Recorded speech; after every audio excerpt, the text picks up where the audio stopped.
ومن أحسن قولا ممن دعا إلى الله وعمل صالحا وقال إنني من المسلمين। আসসালামু আলাইকুম রহমতুল্লাহ বারাকাত।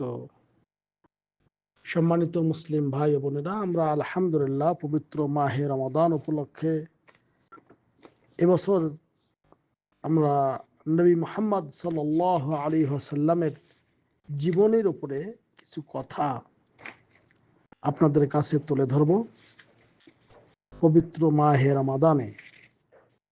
আজকে আমরা একটি বিষয় আপনাদেরকে উপহার দেব, সেটি হলো মা'না মুহাম্মদ রাসূলুল্লাহ সাল্লাল্লাহু আলাইহি ওয়াসাল্লাম। নবী মুহাম্মদ সাল্লাল্লাহু আলাইহি ওয়াসাল্লামের উপর ঈমান বলতে কি বোঝায়?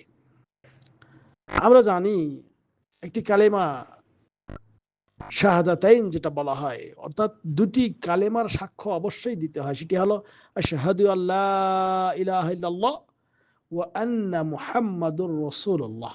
আমি এই সাক্ষ্য দিচ্ছি যে আল্লাহ ছাড়া সত্য কোনো মাবুদ নেই, মুহাম্মদ সাল্লাল্লাহু আলাইহি ওয়াসাল্লাম আল্লাহর বান্দা এবং রাসূল।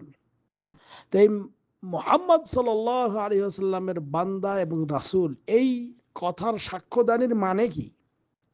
অর্থাৎ আপনাকে এটা স্বীকৃতি দিতে হবে যে মুহাম্মদ সাল্লাল্লাহু আলাইহি ওয়াসাল্লাম আল্লাহর রাসূল।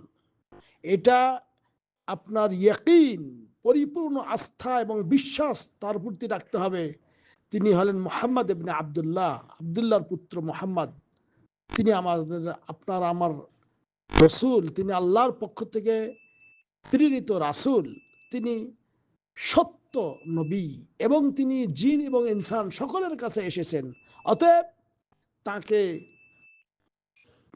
যেই রিসালাত দেয়া হয়েছে সেই রিসালাতের উপর বিশ্বাস আপনাকে আমাকে করতে হবে। তাসদীকুহু ফীমা আখবার, তিনি যেগুলি কথা বলেন, যেই কথাগুলি আল্লাহর পক্ষ থেকে আসে, ওমা ইয়ান্তিকু আনিল হাওয়া ইন হুয়া ইল্লা ওয়াহয়ুন ইউহা, তিনি নিজের পক্ষ থেকে কোনো কথা বলেন না, যা কিছুই বলেন আল্লাহর পক্ষ থেকে ওহী। তা সেই ওহীকে অবশ্যই আপনার আমার বিশ্বাস করতে হবে। তিনি যে সংবাদগুলি দেন, তাআতুহু ফীমা আমার, তিনি যে আদেশ করেন সেইগুলোর আনুগত্য করতে হবে। ইজতিনাবু মা নাহা আনহু ওয়া জাজার, তিনি যেগুলি নিষেধ করেন তা থেকে দূরে থাকতে হবে, সেইগুলি বর্জন করতে হবে। আর ওয়া আল্লা ইউবাদুল্লাহ ইল্লা বিমা শারআ, আল্লাহ রাব্বুল আলামিনের ইবাদত করা যাবে না যতক্ষণ পর্যন্ত সেটা শরীয়ত সম্মত হবে না। অর্থাৎ আল্লাহ রাব্বুল আলামিনের পক্ষ থেকে তিনি যে আদেশগুলি করেন, শরীয়তের বিধানগুলি বলেন, সেই অনুযায়ী আল্লাহর ইবাদত করতে হবে। আর এটা বিশ্বাস করতে হবে তিনি হলেন খাতামুন নবিয়্যিন, সর্বশেষ নবী। হ্যাঁ, লা নবিয়্যা বাদি, তিনি বলেছেন আমার পরে আর কোনো নবী আসবে না, কোনো রাসূল আসবে না। এই জন্য এটা বিশ্বাস করতে হবে। এই জন্য মুহাম্মদ সাল্লাল্লাহু আলাইহি ওয়াসাল্লামের অর্থ হলো যে পরিপূর্ণ আস্থা রাখা। তিনি যে সংবাদগুলি দিয়েছেন সেটা, এই সংবাদগুলি গায়েবের সংবাদ, পূর্বের সংবাদ, ভবিষ্যতের সংবাদ, যত কিছু হয় সব বিশ্বাস করতে হবে।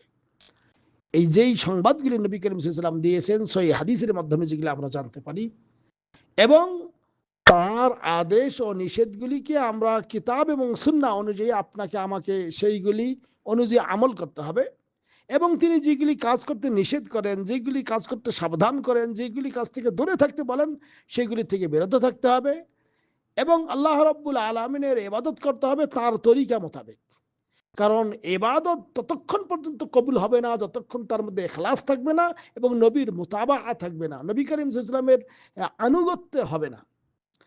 আল্লাহর জন্য ইবাদত হতে হবে এবং নবী মুহাম্মদ সাল্লাল্লাহু আলাইহি ওয়াসাল্লামের তরিকায় হতে হবে, এবং তাকে সম্মান করতে হবে, ইজ্জত করতে হবে। তার কথার ওপর আর কারো কথাকে প্রাধান্য দেওয়া যাবে না, তাকে ইজ্জত করতে হবে, সম্মান করতে হবে। আর এই ইতিকাদ বা বিশ্বাস করতে হবে যে তিনি একজন আল্লাহর বান্দা এবং আল্লাহর পক্ষ থেকে প্রেরিত রাসূল। তিনি কোনো মিথ্যা কথা বলেন না, তিনি কোনো মানে কোনো প্রকার ধোঁকাবাজি করেন না, এবং তিনি রবের মধ্যেও নন, তিনি যে আল্লাহর রব সেটাও নন, তিনি আল্লাহর বান্দা এবং তিনি শেষ নবী। এই কথাগুলির ওপর পরিপূর্ণ আস্থা এবং বিশ্বাস আপনাকে আমাকে রাখতে হবে। তাহলেই আপনার যে আমরা মুখ দিয়ে বলবো, অন্তর দিয়ে বিশ্বাস করব এবং কাজে পরিণত করব, এর বাস্তবায়নগুলির মাধ্যমেই নবী মুহাম্মদ সাল্লাল্লাহু আলাইহি ওয়াসাল্লামের ওপর ঈমান আনা সুসাব্যস্ত হবে। আশা করি বোঝা গেছে। আল্লাহ রাব্বুল আলামিন এই তৌফিক যেন আপনাকে আমাকে দান করেন, আমিন। ওয়া সাল্লাল্লাহু আলা নবিয়িনা মুহাম্মদ। ওয়াসসালামু আলাইকুম ওয়া রাহমাতুল্লাহ।